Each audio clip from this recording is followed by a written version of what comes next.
विगत प्राय 8-10 मास हेलाणी ए वर्ष आमर पाखापाखि 20 उपरे करंजिया थाना एरिया रे अंडर रे 25 की पाखापाखि साइलेंसर खोला हेतु किसी वार्निंग दिया वार्निंग पर भी जो मैंने मानि नाहंती से फाइन भी कराई व्हीकल मॉडिफिकेशन रे आरटीओ पावर अच्छी व्हीकल मॉडिफिकेशन रे आम पाखे जो पावर अच्छी से हिसाब से आम चालान काटिचु। बाकी जो मैंने तथापि मानुना आम डेंजरस ड्राइविंग रे आउ रैश एंड नेग्लिजेंट ड्राइविंग रे आम केस करिचु। केस करिकी ड्राइविंग लाइसेंस भी कैंसिलेशन करिचु।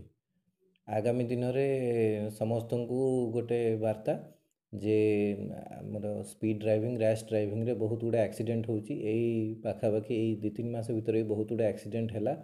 आमर दिग्धर पाखे 2टा पिला मरीगले नुआ बाइक नहीं जाऊे बहुत मर्मन्तुद दुर्घटना होची।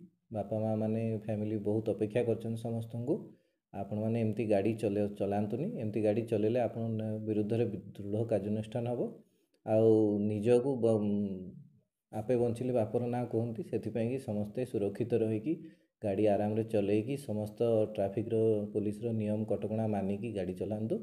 समस्त को अनुरोध नहले उचित कार्यानुष्ठान ग्रहण करा।